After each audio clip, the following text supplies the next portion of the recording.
बड़ी ही मजेदार और बड़ी ही इंपॉर्टेंट टर्म है appreciation and depreciation of currency. इस पे बतेरे क्वेश्चंस बनेंगे। बहुत सिंपल सी टर्म है, बट समझ आए तो एक एक करके आराम से समझेंगे कि करेंसी डेप्रिसिएशन का मतलब क्या होता है। इंडियन करेंसी डेप्रिशिएट होती जा रही है, कह रहा मतलब क्या है इसका, ध्यान से सुनेंगे। पहले एक छोटा सा एग्जांपल। अभी क्या हो रहा है, डॉलर का रेट बढ़ता जा रहा है, बढ़ता जा रहा है, बढ़ता जा रहा है। 73, 74, 75, 76, 79, 80 डॉलर का रेट बढ़ता जा रहा है। तो इंडियन करेंसी स्ट्रांग हो रही है या वीक? इंडियन करेंसी वीक हो रही है। क्यों सर? देखो 73, 74 बढ़ता तो जा रहा है बेटा, डॉलर का रेट बढ़ता जा रहा है।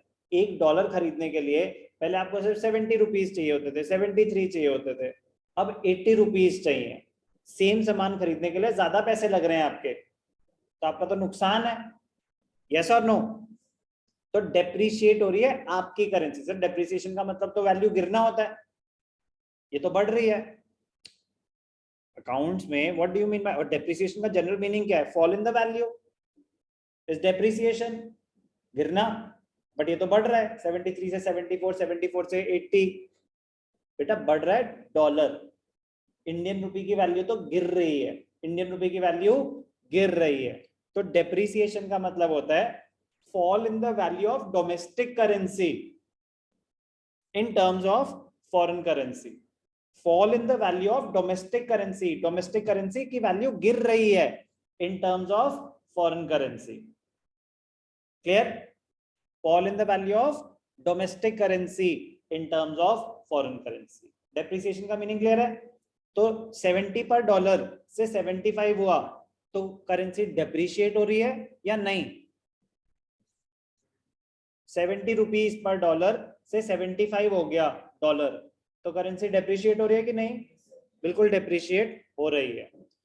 तो पहले तो मीनिंग समझते हैं।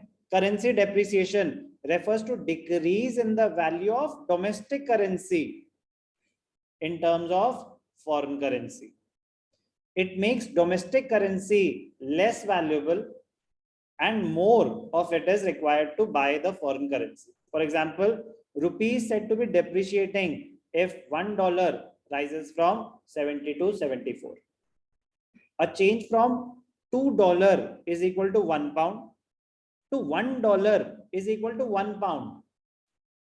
$1.5 is equal to £1. पहले £1 खरीदने के लिए $2 चाहिए थे, अब £1 के लिए आपको सिर्फ $1.5 चाहिए। तो डॉलर स्ट्रांग हुआ या पाउंड?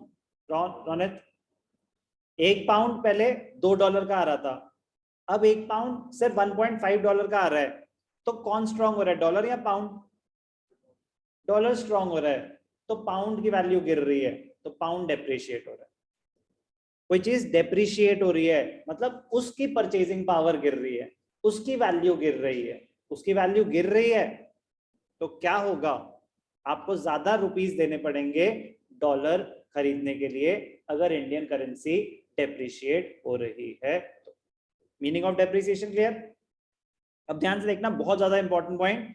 मीनिंग से ज्यादा इंपॉर्टेंट होता है इम्पैक्ट, कि होगा क्या। हो गया डॉलर महंगा तो हो गई इंडियन करेंसी डेप्रिशिएट, तो बेटा आपको डॉलर क्यों चाहिए? डॉलर कहाँ कहाँ यूज होगा?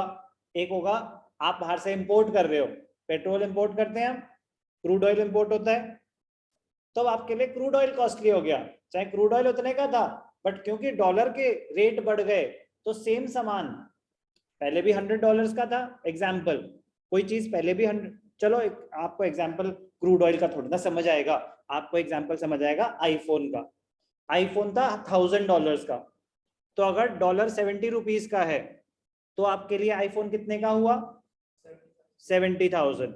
आईफोन अभी भी $1000 का ही है, बट अब डॉलर हो गया 80 रुपीज का, अब आईफोन कितने का आएगा? महंगा हो गया। तो डेप्रिसिएशन हुई होम करेंसी की, डोमेस्टिक करेंसी की।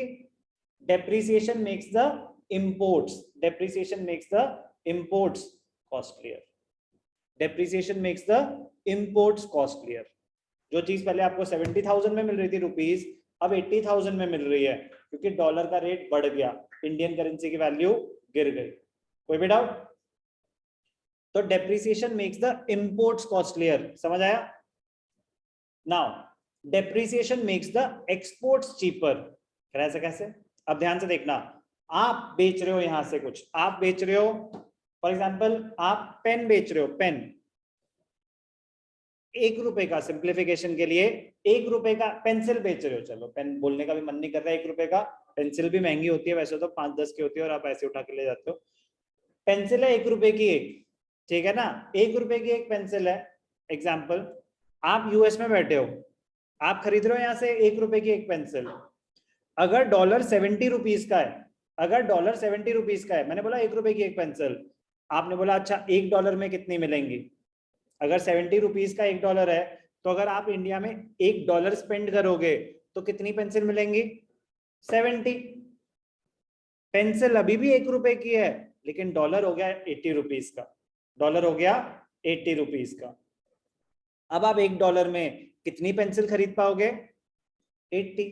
आपका तो फायदा हो गया, तो आपके लिए सामान सस्ता हो गया। तो depreciation makes the exports cheaper, exports सस्ते हो गए क्योंकि बाहर वालों के लिए सामान सस्ता हो गया, तो एक्सपोर्ट्स चीपर हो गए। तो बाहर वाले हमसे ज्यादा सामान खरीदेंगे या कम? सस्ती हो गई कोई चीज तो डिमांड और बढ़ेगी, यस और नो? और कोई चीज महंगी हो गई तो डिमांड गिरेगी। तो डेप्रिसिएशन का meaning fall in the value of domestic currency in terms of foreign currency. Impact, depreciation makes the imports costlier, जिसकी वजह से इंपोर्ट्स गिरने शुरू हो जाते हैं, एंड एक्सपोर्ट्स चीपर, जिसकी वजह से एक्सपोर्ट्स बढ़ने शुरू हो जाते हैं।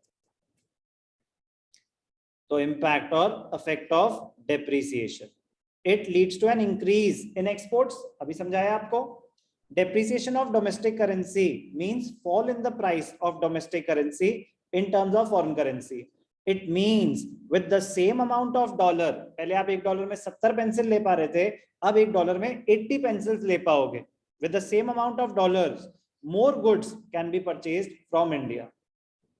That is, exports to USA will increase as they will become relatively cheaper.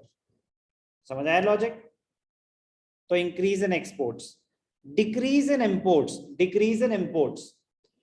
Depreciation will lead to a decrease in imports as Indians will have to pay more domestic currency to import goods. अब आप iPhone $1000 का ही है, लेकिन 70 से $80 का हो गया, तो जो फोन पहले आपको 70,000 का पड़ रहा था 80,000 का पड़ेगा। क्लियर? तो increase in exports because exports become cheaper, decrease in imports because imports become costlier. अब ध्यान से देखना बेटा, बचपन में हमने एक चैप्टर किया था नेशनल इनकम, तो उसमें जब हम इनकम निकालते थे जीडीपी एमपी, तो उसमें क्या फॉर्मूला होता था एक्सपेंडिचर मेथड के हिसाब से? Private final consumption expenditure plus government final consumption expenditure plus gross domestic capital formation plus net exports, yes और नो? तो net exports is a component of GDP.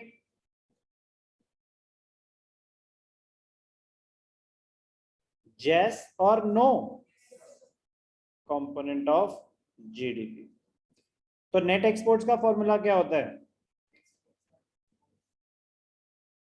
Exports minus imports. Therefore, if exports increase, net exports increase and GDP increases. बोल सकते हैं national income increases, GDP बढ़ रहा है तो national income भी इवेंचुअली बढ़ेगा ही, यस और no? If imports decrease, net exports increase. अगर ये जो माइनस हो रहा है माइनस कम होगा तो नेट एक्सपोर्ट्स की वैल्यू ज्यादा आएगी। Okay, imports decrease, net exports increase, and GDP और national income increases. तो समझ आया इम्पैक्ट ऑन नेशनल इनकम? तो डेप्रिसिएशन की वजह से क्या होगा? नेशनल इनकम बढ़ेगी. कोई भी डाउट? क्लियर? समझ आ रहा है क्या हो रहा है? Important but easy. इंपॉर्टेंट है, बहुत बार बोर्ड्स में आया है, बट आई होप समझ आ गया हो. तो depreciation leads to increase in national income. As exports will increase, imports will fall due to depreciation of domestic currency. So net exports, a component of GDP, will increase. It will increase the national income, assuming no change in कि बाकी कुछ नहीं. अगर सिर्फ इसकी बात करें जाए तो इसका क्या इम्पैक्ट होगा? It will lead to an increase in national income. कोई भी डाउट? ध्यान से देखना, इंपॉर्टेंट है, वेरी वेरी इंपॉर्टेंट. सेम चीज को बोलने के बतेरे तरीके, सेम चीज को बोलने के अलग अलग ways. Often a confusion arises when different statements, ये बहुत ज्यादा काम आएगा क्वेश्चन सॉल्व करते वक्त. Often a confusion arises when different statements are used to express a statement with the same meaning. Correct? क्या कहना चाहते? All the options given below have been given in reference to depreciation of domestic or home currency. Domestic or home currency has depreciated. Indian currency की value गिर गई है.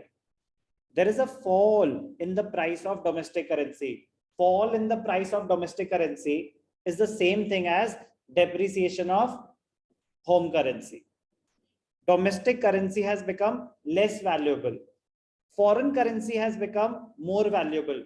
Foreign currency की value बढ़ गई है, फॉरेन करेंसी की value appreciate हो गई है, डोमेस्टिक की तो गिर गई ना. फिर exchange rate of domestic currency has fallen. Foreign currency का एक्सचेंज रेट बढ़ गया है, डोमेस्टिक करेंसी का एक्सचेंज रेट गिर गया है. There is a decrease in the exchange rate of home currency. Exchange rate of domestic currency has become weaker. एक और तरीका, exchange rate of foreign currency, exchange rate of foreign currency has increased. बात समझ आई? तो same चीज को लिखने के बतेरे तरीके होते हैं. तो depreciation of home currency leads to a rise in exports, fall in imports, and will eventually lead to an increase in national income. तो क्या करा हमने?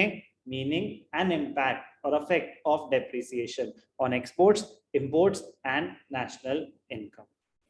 Very very important, very very easy.